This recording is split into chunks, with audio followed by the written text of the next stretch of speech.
Hello guys, welcome back to my channel. आपका स्वागत है हमारे जावास्क्रिप्ट की सीरीज़ के एक और नए वीडियो के अंदर।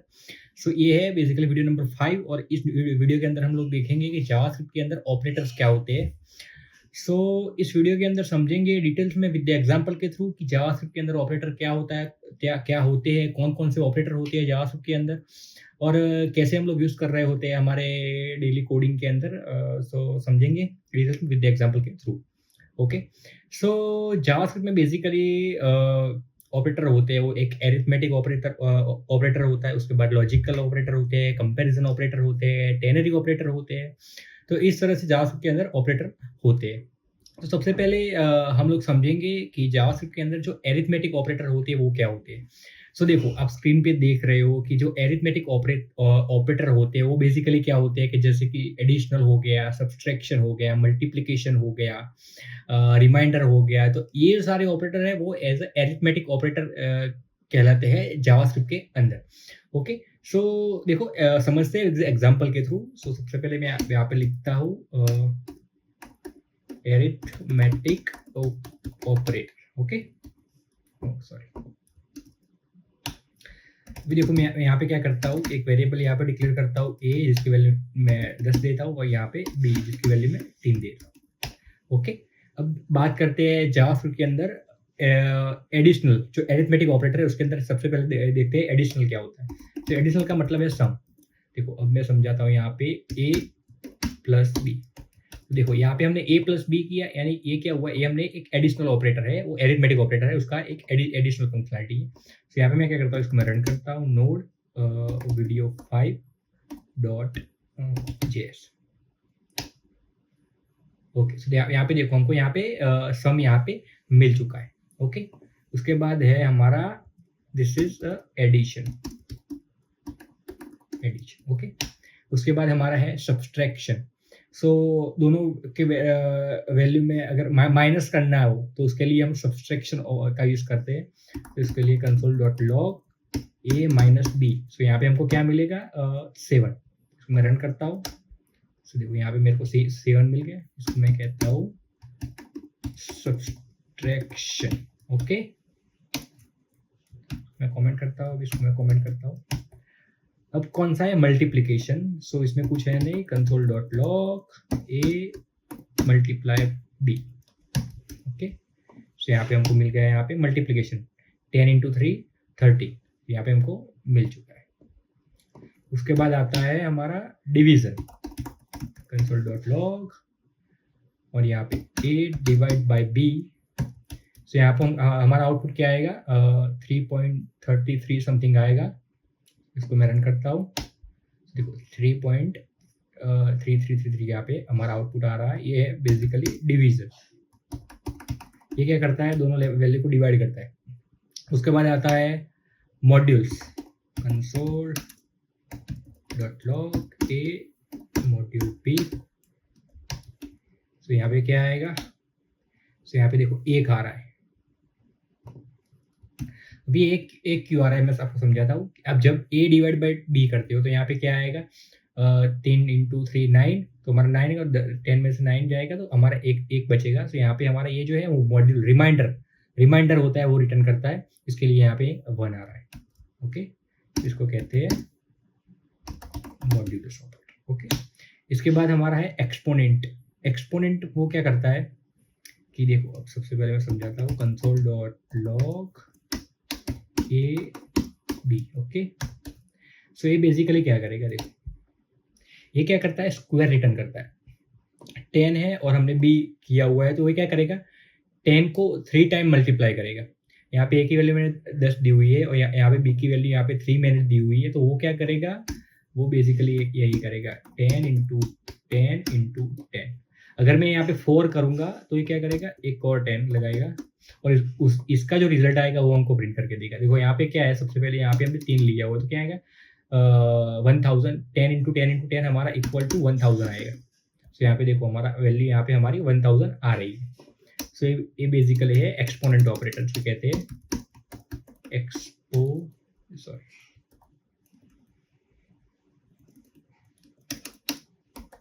एक्सपोनेंट। ओके। उसके बाद हमारा इंक्रीमेंट और डिक्रीमेंट है, वो सारे दो आते हैं। तो मैं आपको समझाता हूँ कि इंक्रीमेंट और डिक्रीमेंट क्या है। सो देखो, इंक्रीमेंट ऑपरेटर बेसिकली क्या है। यहाँ पे कंसोल डॉट लॉग करता हूँ मैं यहाँ पे। अब मैं क्या करूँगा, मैं यहाँ पे ए की वैल्यू को यहाँ पे इंक्रीमेंट करता हूँ यहाँ पे। तो मैं क्या करूँगा, प्लस प्लस और यहाँ पे ए। तो देखो यहाँ पे मेरा रिजल्ट क्या आएगा, यहाँ पे देखो मेरा 11 आ चुका है। ये क्या करता है, जब भी मैं यहाँ पे प्लस प्लस लिखता हूँ तो ये क्या करेगा, पहले जो 10 की वैल्यू है उसको प्लस करेगा। ओके, इसके बाद मैं एक और लिखता हूँ कंसोल डॉट लॉग, और यहाँ पे मैं क्या करता हूँ माइनस माइनस एक्स, सॉरी ए। तो ये क्या करेगा, 10 हमको दे देगा। अगर मैं इसको कमेंट करता हूँ तो यहाँ पे क्या हुआ, 10 की वैल्यू को यहाँ पे 9 हो जाएगी। देखो 9 हो गई।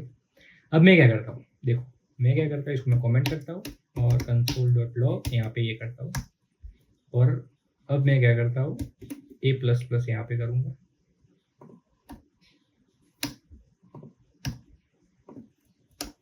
यहाँ पे मेरे को वैल्यू क्या मिल रही है, 11 मिल रही है। ओके, क्योंकि ये क्या करता है, देखो इसने ए प्लस प्लस करता है, वो भी क्या करता है, प्लस करता है। लेकिन इसमें डिफरेंस क्या है, कंसोल डॉट लॉग ए प्लस प्लस। ओके, अब देखते हैं क्या होता है। सो देखो यहाँ पे क्या हुआ, हमने कंसोल लॉग यहाँ पे, देखो यहाँ पे मैं क्या करता हूँ 1 और यहाँ पे क्या करता हूँ 2। देखो 1 में यहाँ पे हमने ए उसके बाद प्लस प्लस किया हुआ है, फिर भी हमको 10 ही वैल्यू मिल रही है। क्यों, क्योंकि ये क्या करता है, पहले ये वैल्यू को प्रिंट करता है, उसके बाद इसको प्लस 1 करता है। सो जब भी हमने सेकंड टाइम उसको कॉल किया तो सेकंड टाइम हमने ए को लॉक किया तो यहाँ पे 11 आ चुका। तो ये यहाँ पे क्या होगा, यहाँ पे सबसे पहले ए की वैल्यू प्रिंट होगी, उसके बाद उसमें इंक्रीमेंट होगा, उसके बाद हमको यहाँ पे जो इंक्रीमेंट जो अपडेटेड वैल्यू है वो यहाँ पे हमको मिलेगी। सेम यही, अब मैं माइनस माइनस यहाँ पे करता हूँ। तो यहाँ पे सबसे पहले देखो मेरे को 10 मिला, उसके बाद माइनस माइनस हुआ, उसके बाद मेरे को अपडेट वैल्यू यहाँ पे 9 मिली। ओके, सबको समझ में आ चुका होगा कि जावास्क्रिप्ट के अंदर एरिथमेटिक ऑपरेटर क्या होते हैं। अब हम लोग बात करते हैं कंपैरिजन ऑपरेटर। कंपैरिजन ऑपरेटर होते हैं वो किस लिए यूज होते हैं, तो कंपैरिजन जो ऑपरेटर होते हैं वो दोनों वैल्यू को कंपेयर करने के लिए हम लोग यूज करते हैं जावास्क्रिप्ट के अंदर। सो समझते हैं, यहाँ पे मैं क्या करता हूँ, इसको कमेंट करता हूँ और यहाँ पे लिखता हूँ कंपेरिजन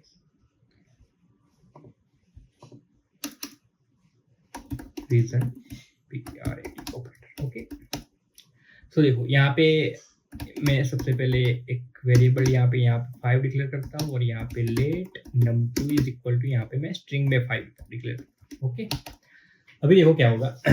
सबसे पहले हम देखेंगे डबल इक्वल। यहाँ पे बहुत सारे कंपैरिजन ऑपरेटर है, डबल इक्वल टू है, ट्रिपल इक्वल टू है, नॉट इक्वल टू है, greater than, less than, greater than equal to, less than equal to. तो देखते हैं सब लोग सब कुछ समझते हैं विद एग्जांपल के थ्रू। सबसे पहले समझते हैं डबल इक्वल टू। तो यहाँ पे देखो क्या होगा, मैं कंसोल डॉट लॉग करता हूँ, num1 double equal to num2 करता हूँ।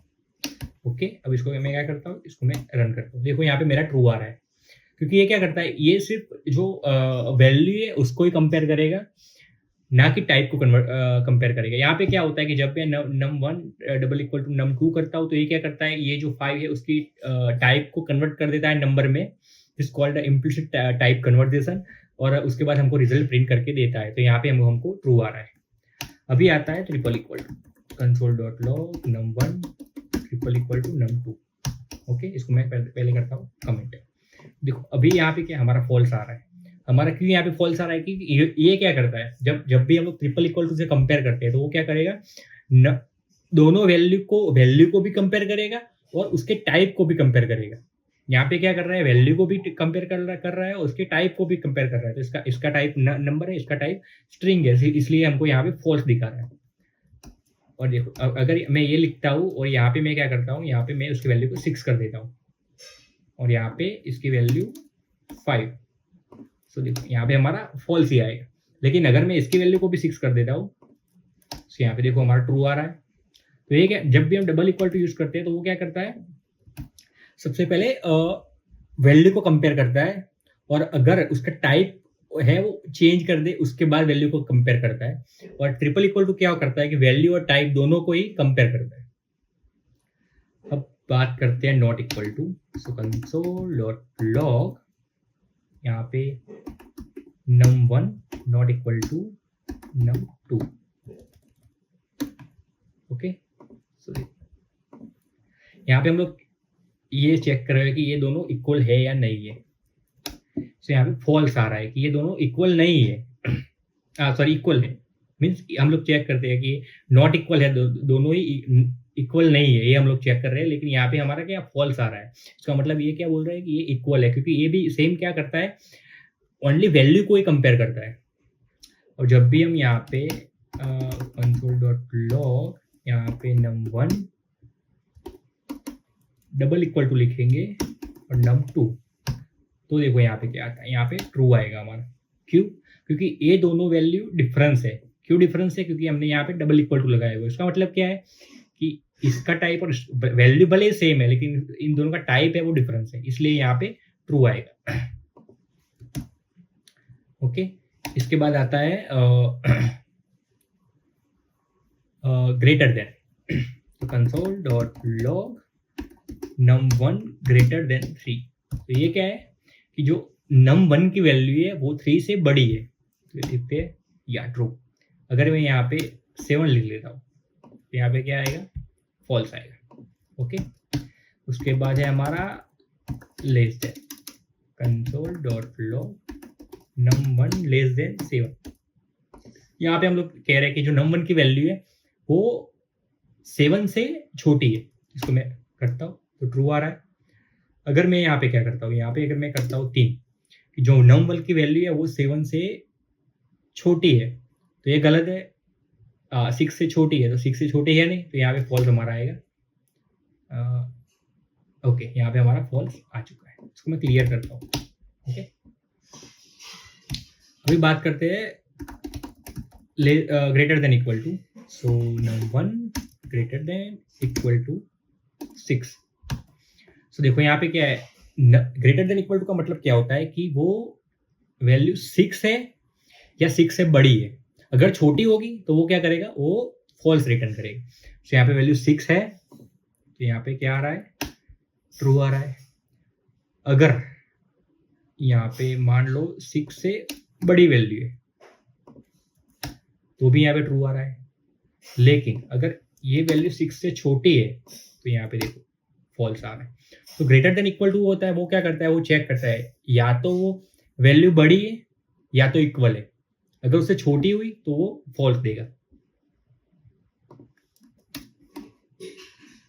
अब देखते हैं less than equal to, console.log num1 less than equal to 4। तो ये क्या चेक करेगा कि जो 6 की वैल्यू, num1 की वैल्यू है वो 4 से छोटी है यहाँ पे, तो फॉल्स आएगा। क्यों? क्योंकि जो num1 की वैल्यू है वो तो 4 से बड़ी है, या तो वो इक्वल है। यहाँ पे मैं 4 लिखता हूँ तो वो यहाँ पे ट्रू आएगा, और अगर मैं यहाँ से 3 लिखता हूँ तो यहाँ पे क्या आएगा, ट्रू आएगा।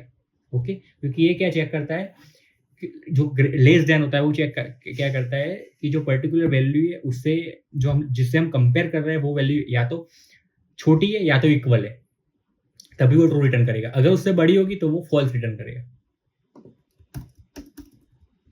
ओके, सो आई होप कि आपको अच्छे से समझ में आ गया है कि कंपैरिजन ऑपरेटर क्या होता है, कैसे काम करता है। कंपैरिजन में टोटल कितने ऑपरेटर होते हैं, डबल इक्वल टू होता है, ट्रिपल इक्वल टू होता है, नॉट इक्वल टू होता है। नॉट इक्वल टू में जब डबल टाइप के साथ हम कन्वर्ट कर सकते हैं। उसके बाद greater than, less than, greater than equal to, less than equal to. अब बात करते हैं लॉजिकल ऑपरेटर। इसको मैं करता हूँ कमेंट। ओके, सो देखते हैं यहाँ पे लॉजिकल ऑपरेटर। यहाँ पे एज में लेट एज इक्वल टू 20 और let has ID equal to 2। Okay, समझाता हूँ मैं। लॉजिकल के अंदर 2 ऑपरेटर होते हैं, लॉजिकल एंड और लॉजिकल और, 2 ऑपरेटर होते हैं। उसके अंदर हम लोग कंपैरिजन ऑपरेटर को भी मिक्स करते हैं। देखते हैं एग्जांपल के थ्रू। जब भी ये मोस्टली आप जब भी इफ जब कोई कंडीशन लिखते हो तो इसके लिए यूज होता है एंड और लॉजिकल एंड और लॉजिकल और ऑपरेटर। एंड ऑपरेटर का मतलब क्या है कि हमने सपोज 2 कंडीशन लिखी हुई है। एंड का मतलब ये है कि अगर दोनों कंडीशन ही ट्रू होगी तभी वो हमको रिटर्न ट्रू करेगा, अदरवाइज वो रिटर्न फॉल्स कर देगा। सपोज हमारे पास दो कंडीशन है, अगर दोनों ही कंडीशन ट्रू है तो ही हमको ट्रू रिटर्न मिलेगा। इफ कोई एक भी कंडीशन फॉल्स है तो इस केस में हमको रिटर्न में फॉल्स ही मिलेगा। समझते हैं एग्जाम्पल के थ्रू। यहाँ पे मैं लिखता हूँ age greater than 18 and has ID. इसका मतलब क्या है कि जो एज की वैल्यू है वो 18 से बड़ी है एंड जो हैज आईडी है उसकी वैल्यू ट्रू है। अगर ये दोनों कंडीशन सेटिस्फाई होगी तभी हमको रिटर्न में ट्रू मिलेगा। इसको मैं रन करता हूँ। देखो एज क्या है 20 है तो 18 से बड़ी है, हैज आईडी की वैल्यू ट्रू है, तो इसका मतलब यहाँ पे हमको ट्रू आ जाना चाहिए। तो यहाँ पे देखो हमारे यहाँ पे ट्रू आ रहा है। अभी देखो मैं क्या करता हूँ यहाँ पे एज की वैल्यू को मैं क्या करता हूँ यहाँ पे 17 कर देता हूँ। तो यहाँ पे क्या हुआ, ये कंडीशन है वो गलत है। यहाँ पे मीन्स एज की वैल्यू है वो 17 है, 18 से बड़ी नहीं है, तो यहाँ पे फॉल्स आएगा। तो देखो हमारा फॉल्स आ रहा है। अगर मैं इसको 19 करता हूँ तो इसकी वैल्यू को मैं फॉल्स करता हूँ। देखो 19 पहली कंडीशन हमारी वो करेक्ट है, लेकिन जो दूसरी कंडीशन हैज आईडी वो फॉल्स है, वैल्यू ट्रू नहीं है, तो यहाँ पे मेरे को फॉल्स मिलेगा। अगर इसकी वैल्यू ट्रू होगी तो ये क्या करेगा, यहाँ पे ट्रू मिलेगा। सो लॉजिकल एंड ऑपरेटर है वो क्या करता है, जितने भी कंडीशन है वो सारी कंडीशन अगर सही है ट्रू है तभी वो ट्रू रिटर्न करेगा, अदरवाइज वो फॉल्स रिटर्न करेगा। अब कोई एक भी कंडीशन गलत होगी या फॉल्स होगी तो उस केस में वो फॉल्स रिटर्न कर देगा। अब बात करते हैं लॉजिकल और ऑपरेटर। ठीक है, सो लॉजिकल और ऑपरेटर होता है वो क्या करता है, कोई एक कंडीशन भी सही है तो रिटर्न ट्रू ही करेगा। अगर दोनों कंडीशन गलत है तो वो क्या करेगा, रिटर्न फॉल्स करेगा। कोई एक कंडीशन भी सही है ट्रू है तो वो इस केस में वो ट्रू रिटर्न करेगा। समझते हैं console.log। एज की वैल्यू यहाँ पे 18 है और हैज आईडी। सो अभी देखो यहाँ पे क्या है, हैज आईडी 8, जो एज की वैल्यू है वो तो बड़ी है 18 से, और हैज आईडी अभी भी ट्रू है, तो यहाँ पे हमारा ट्रू आएगा। दोनों सही है तो फिर भी ट्रू ही रिटर्न करेगा। अगर इसकी वैल्यू को मैं यहाँ पे 7 कर देता हूँ, तो देखो पहली कंडीशन हमारी गलत है लेकिन दूसरी कंडीशन हमारी सही है, तो इस केस में क्या करेगा, ट्रू रिटर्न करेगा। अगर इसकी वैल्यू को मैं फॉल्स करता हूँ, अभी क्या है, पहली कंडीशन भी गलत है और ये हैज आईडी उसकी वैल्यू भी फॉल्स आ रही है, तो इस केस में क्या होगा, हमारा फॉल्स रिटर्न करेगा। लेकिन अगर मैं यहाँ पे 21 कर देता हूँ तो यहाँ पे क्या हुआ, हमारी पहली कंडीशन सही हो गई। इसको मैं करता हूँ, यहाँ पे हमारा ट्रू आ रहा है। Okay, so this is the logical operator in the JavaScript. I hope कि आपको अच्छे समझ में आ रहा है सर। ओके, अब बात करते हैं assignment operator. Assignment operator basically हम लोग कब यूज करते हैं कि किसी भी वेरिएबल के अंदर कुछ वैल्यू को असाइन करना होता है, तो इस केस में हम लोग असाइनमेंट ऑपरेटर का यूज करते हैं। सो उसके लिए सबसे पहले है यहाँ पे let's y is equal to 10।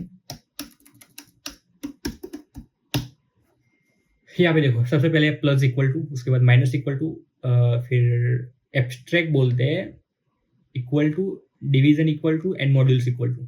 इसका मतलब क्या है समझते हैं।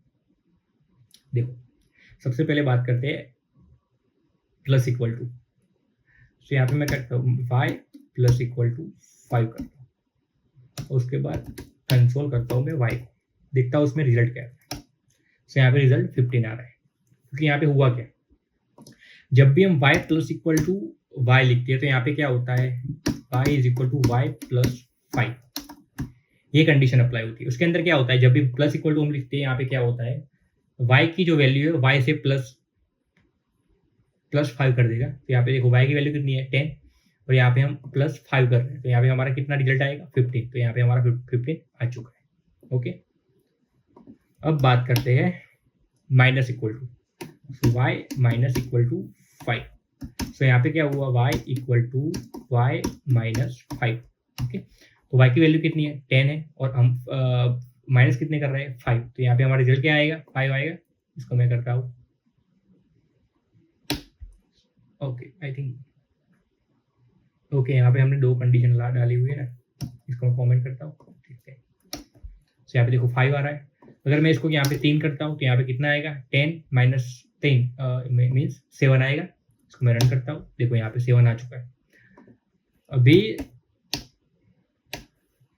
Multiplication. So y multiply equal to यहाँ पे 2 कर दो, तो यहाँ पे क्या होगा y equal to y into 2। तो यहाँ पे हमारा रिजल्ट कितना आएगा, y की वैल्यू कितनी हमारी 10 है, ओके, और इंटू हमने यहाँ पे कितना किया हुआ है, तो 2 किया हुआ है।